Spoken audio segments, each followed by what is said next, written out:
L'histoire qui va suivre s'est déroulée il y a bien longtemps, alors que nous étions dans les années 80 et que je venais d'avoir 18 ans. Un dimanche, j'avais décidé de partir en randonnée avec une de mes amies prénommée Nancy, dans des collines situées à environ 1 heure de route de nos domiciles respectifs. Nous sommes partis tôt le matin jusqu'au sentier de randonnée et nous nous sommes garés dans une petite clairière sur une place de parking improvisée.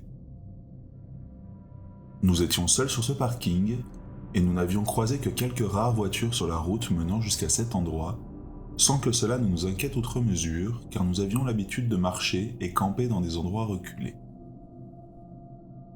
Nous sommes sortis de la voiture, avons pris nos sacs à dos et avons commencé à marcher en direction du sommet de la colline. Le but de la journée était de trouver un nouveau coin où nous pourrions installer nos tentes, bien que nous ne les ayons pas prises avec nous ce jour-là. La randonnée n'avait rien d'extraordinaire en soi, et nous avons fini par atteindre le sommet de la colline après plusieurs heures de marche. Nous étions un peu déçus, car nous n'avions pas trouvé l'endroit tant espéré où nous pourrions planter nos tentes à l'avenir, et avons finalement décidé de faire demi-tour afin de retourner à notre voiture. Cela faisait peut-être 10 minutes que nous descendions en direction du parking, quand nous avons aperçu une route en contrebas de notre position, qui semblait redescendre en serpentant le long de la colline.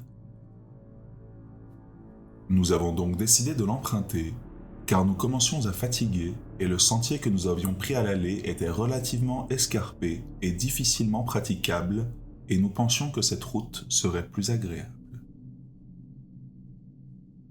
Nous étions là depuis à peine 5 minutes, quand nous avons distingué le bruit d'un moteur provenant de derrière nous,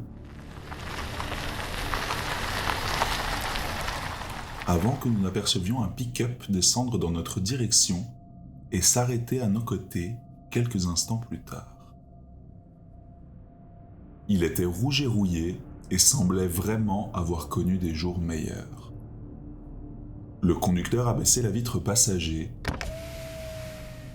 et nous avons regardé à travers cette dernière. Il portait une grande barbe, une casquette de baseball et avait de longs cheveux bruns.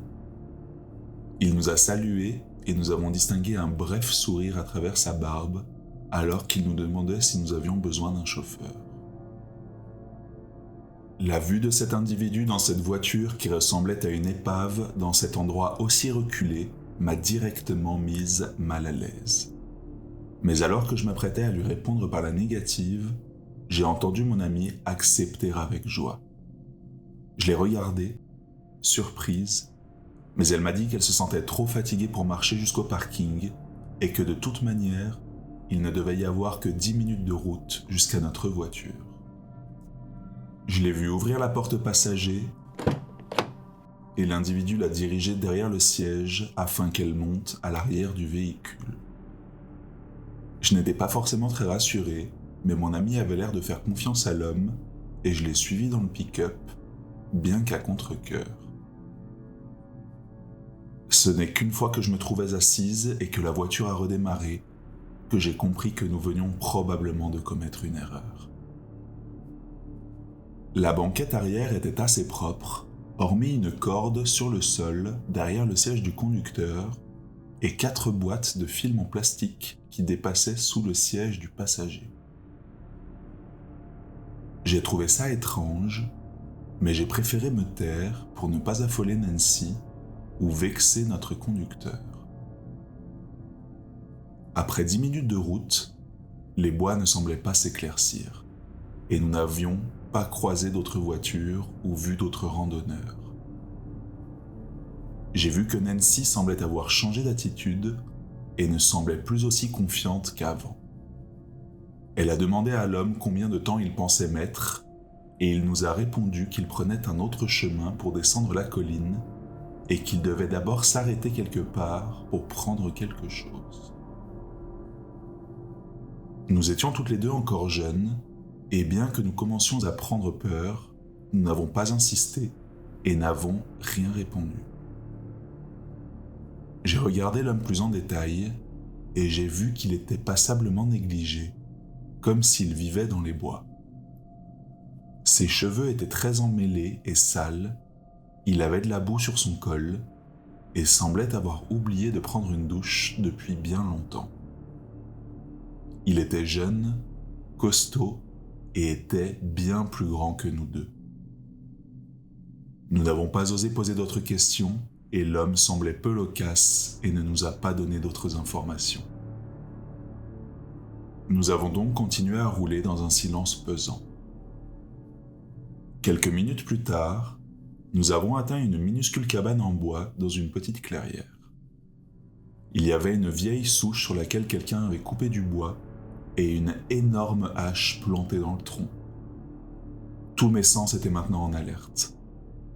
L'homme a arrêté le camion et en est sorti en nous disant qu'il revenait immédiatement et en nous demandant de ne pas sortir du véhicule.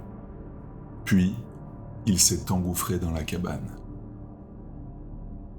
J'ai essayé de parler à Nancy du fait que je me sentais incroyablement mal à l'aise, mais elle s'est contentée de m'ignorer.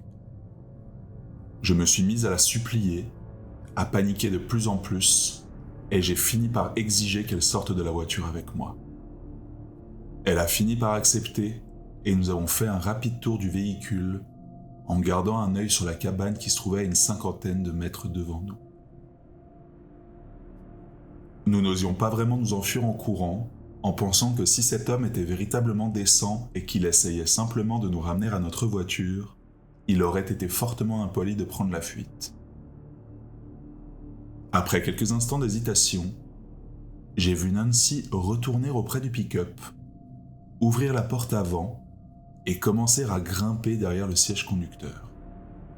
J'étais furieuse et j'ai couru vers elle pour la tirer hors de là. Sur le plancher côté conducteur, à moitié caché sous le siège, se trouvait une énorme hachette. Des taches rouges et brunes séchées recouvraient la lame et parsemaient également le plancher de la voiture.